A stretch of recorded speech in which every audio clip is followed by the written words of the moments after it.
Hi, I'm Mike Shackelford, also known as the Wizard of Odds, and I'm joined here by my friend Heather Ferris. Um, Heather is also the videographer for this production, and my favorite Pai Gow dealer in all of Las Vegas, all of the world for that matter, Tess. Hi. So this is part one of my 3 videos on Pai Gow. Oh, first a word about the name. The name of this game is Pai Gow. Pai Gow Poker is the game played with cards, so please never call Pai Gow Poker just Pai Gow, because Pai Gow is this game, one of my many pet peeves in the casino. I would also like to make a remark before we start that this is obviously not being dealt on a Pai Gow table. My friends at Galaxy Gaming were kind enough to let me use their studio to make this video, but they don't have a Pai Gow table, so we're using this Dueling for Dollars table. It doesn't really matter because for betting purposes in Pai Gow, you just make one bet. There's rarely side betting, no raising, it's just one bet. So that's about the only simple thing about the game, just to warn you. So like I said, this is part one of 3 parts. In part 1, we'll be going over the rules. Part 2, we'll be talking about strategy. And in part 3, we'll be going over some esoteric details for the experts in the game. So let's jump right into the rules, shall we, Heather? Definitely. Pai Gow is played with 32 tiles. The 32 tiles are separated into 16 pairs. And most of the pairs look the same, like these, but some of them do not. For example, this would be called, this would be the mixed 8 pair. Notice how one has 6 and 2 and one has 5 and 3. Nevertheless, every tile is part of a pair. And it is critical to playing the game to understanding the order of the pairs. You can always sit down at the table and ask the dealer how to play any given hand, but I think that it's not going to be fun unless you have an understanding for the rules of the game, and you can't not know the hand order in this game to play it properly. And unlike playing cards, there is no easy memory device to the order of the pairs. There are some things you can do to help memorize it, but for the most part, it simply must be memorized. And let me tell you at least some patterns that you can see in the order of the pairs. This is the highest pair. It's called Gi Jun. These tiles are both semi-wild. They can be worth 3 or 6 points. They're the only wild tiles in the game. And the way I might remember this is that both tiles are composed of numbers that are powers of 2, meaning an integer to the power of any other integer. So 1, 2, 4, 8, 16, 32, and so on. So again, these are special. They can be worth 3 or 6 points. Next, the second highest pair, this is called the Teen pair, or in English it translates to the Heaven pair. It consists of 12 dots. Third is what's called the Day pair. It consists of 2 dots. Fourth is I call it the High 8 pair, the High 4 pair, the High 10 pair, the High 6 pair, the Low 4 pair, and it's low because this one here is higher ranking, the Only 11 pair, the Low 10 pair, the the High 7 pair, the Low 6 pair, the Only 9 pair, Low 8 pair, Low 7 pair, and the Only 5 pair. The Teen pair and the Day pair are also special tiles, which I will explain later. But remember that all the special ones are the highest ranking. After that, one thing you might want to remember is, you notice how this one is all red? You have an all red pair coming right after it. Then comes the High 4 pair. I have no trick to memorizing that one. Um, it just kind of falls out of place in my opinion, but nevertheless, it is what it is. Then comes the all-white pairs, the 10, the 6, the 4, and the 11. You can think of it going in order except the 11. For example, it goes 10, then lower to 6, then lower to 4, but then it goes all the way up to 11. Why? I have no idea. Then comes 3 sets of tiles that are half white, half red, the 10, the 7, and the 6, and these conveniently go from the highest number of dots to the least. And then come your mixed pairs. These pairs, the 2 tiles, add up to the same number of points, but they're different. For example, this 9 pair, one is composed of a 6 and a 3, and the other a 5 and a 4. Then the mixed 8 pair, the mixed 7 pair, and the mixed 5 pair. So there you have it. Tess, do you have any other suggestions on ways this might be memorized? Anything you help players with? I like the way you have it, and then once you get to the all-white pair, and then when you get to the 11, which seems out of place, you can think of another descent down after that. 11, 10, 7, 6, low, high, low, and then on to the mixed pairs. Yeah, I like that. A descent down again. Yes, 9, 8, 7, 5. Yes, so most of it is descents. So here's one descent. Yes. And then this one, and then this one. Yes. There you go. Also, here is a quick, another way to memorize it, and this is kind of like the story of creation. So this pair represents God because it's the highest. So the first thing God did was create the heavens, and these look like the heavens because there looks like lots of stars. Then God created the earth, and each one of these dots could represent the earth. Then God created man. Why this is a man, I'm not sure. Then God created animals for man to eat, and this represents a goose. So I think of it as this being the goose's head, and this part being the goose's feathers. Then God created flowers to give the earth beauty, and each one of these looks like a flower. Then God gave man clothing or robes to give him something to wear, and this looks kind of like a robe where it's wide in the waist. Then God gave man benches to sit on, and I guess that these 2 twos represent the legs of the bench. Then God gave man a hatchet to start building things, and it's a little hard for me to see how this is a hatchet, but I guess this is the handle, and this part is wood chips flying all over the place. Then man wanted to build houses, and not just houses, but have houses with rooms in them, and these represent partitions to give different rooms in man's house. And then once man had a house that had separate rooms in it, he may as well have a family to fill in these rooms. And this one represents God's first child who had long legs. So these are the long legs, and this is his head. To be perfectly honest with you, I forgot how this 6 fits into the story, but that's God's second child. And then man created the military. And in Pai Gow, the military is lower than, I guess, civilians, and that's where you get all these mixed pairs. So you can always remember the mixed ones are lowest, but the higher the pair, the higher the rank.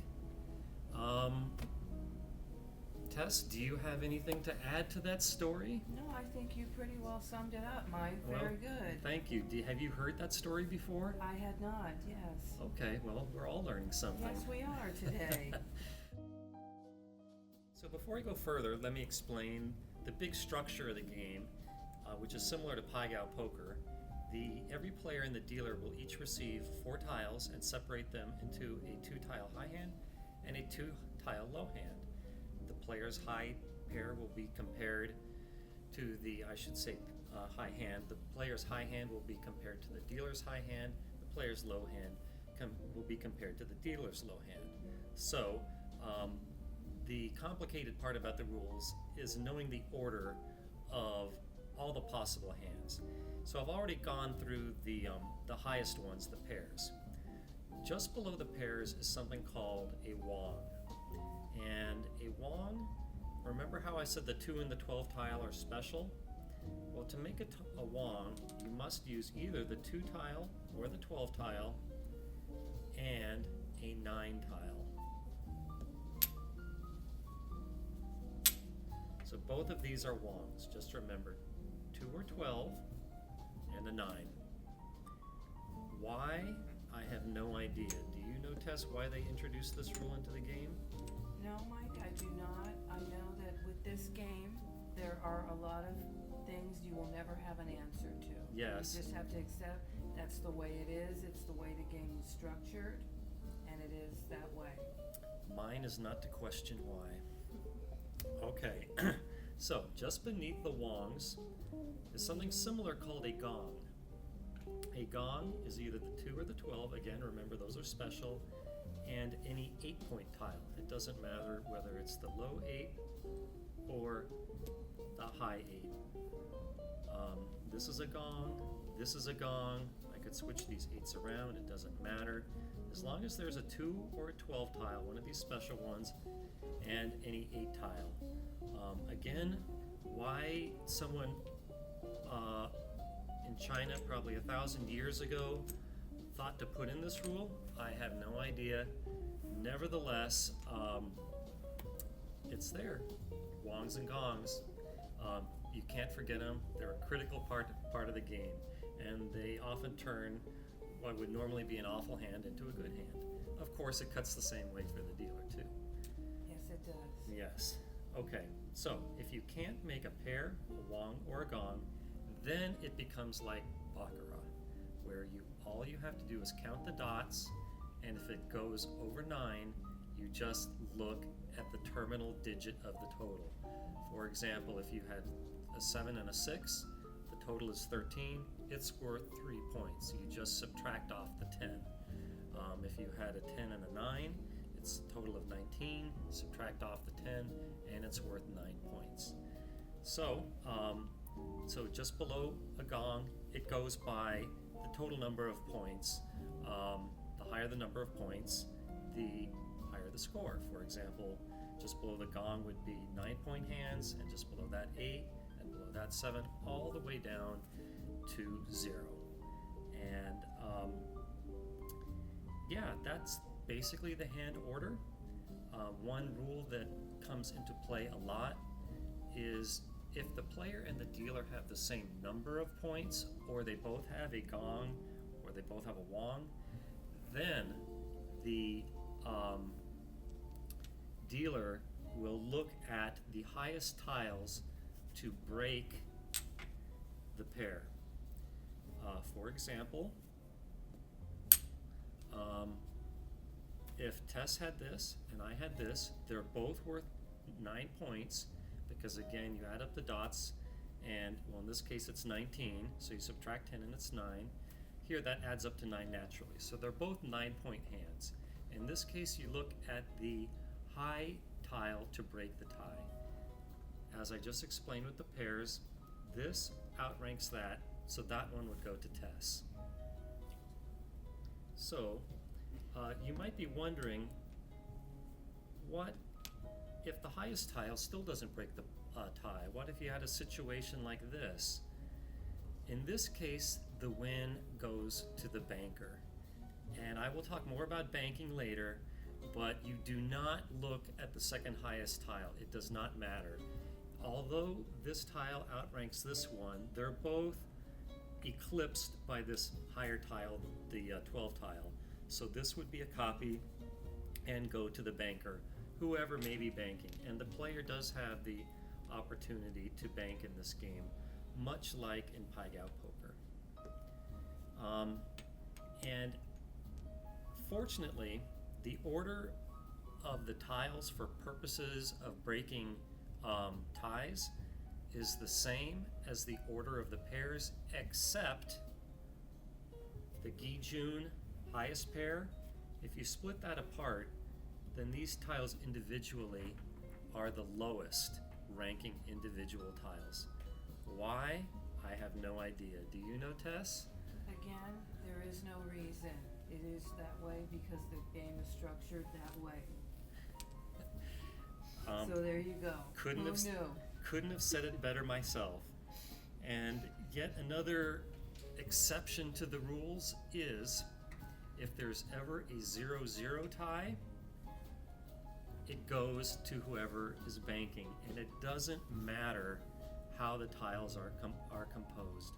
For example, if you had this situation, no, that's a bad situation because this is a gone. If we had, Tess had this and I had this adds up to 20. In this case, you would drop the 2, and it's worth 0 points. Here, 10 plus 10 is also 20. You drop the first digit and you're left with 0. A 0 against a 0 always goes to the banker, and it doesn't make any difference the rank of the tiles within the 0-point hands. Why? I don't know. Do you know, Tess? No, again, Mike, you have me stumped once again. I do not have the answer to that. Yes, and I have a lot of books on Pai Gow, and it seems like nobody knows the answers. Whoever invented this game 1,000 years ago took that secret with him to the grave, I'm afraid. It will remain a mystery. Okay, well, I think that we've gone over the order of the hands pretty well. The only thing left to do is to explain the overall structure of the game. So, as I said before, everyone at the table, including the dealer, will get 4 tiles. You separated it to a high hand and a low hand. High hand between the player and dealer are compared, the low against the low. If the player wins both ways, much like the banker bet in Baccarat or in Pai Gow poker, the player will win even money less a 5% commission. If it goes one each way, it's a push. If the dealer wins both ways, then the dealer wins. So nice and simple. There's no raising, no side bets. It's just one bet is all you have to worry about. Okay, Heather, any questions on the rules? Yeah, I do. What is up with these red dots and white dots? Is there a difference between them, or do they mean anything? Why are they there? The colors mean absolutely nothing to the game. They may as well all be painted the same color. It doesn't make any difference. It might help a little bit in terms of memorizing the hand order. For example, we see these all white pairs in a row and then these mixed colors in a row. But you will notice that the only red on the game are these groupings of 4 and the grouping of just 1, except the 12 tile. That has a combination of both. And there is some story behind why the 1 and why the 4 are red, and it's not just in this game. With Chinese dice, like in Mahjong, the 1 and the 4 are also red. Yeah, I'm not sure what the story is, but yeah, again, the colors don't make any difference. Okay, cool. All right, so that covers the rules of the game. This was part 1 of my Pai Gow series. In part 2, we're going to go over some strategy, and in part 3, we'll go over some esoteric points to the game for the experts. And again, I'm Mike Shackelford, the Wizard of Odds, and my thanks to Galaxy Gaming for the use of their studio.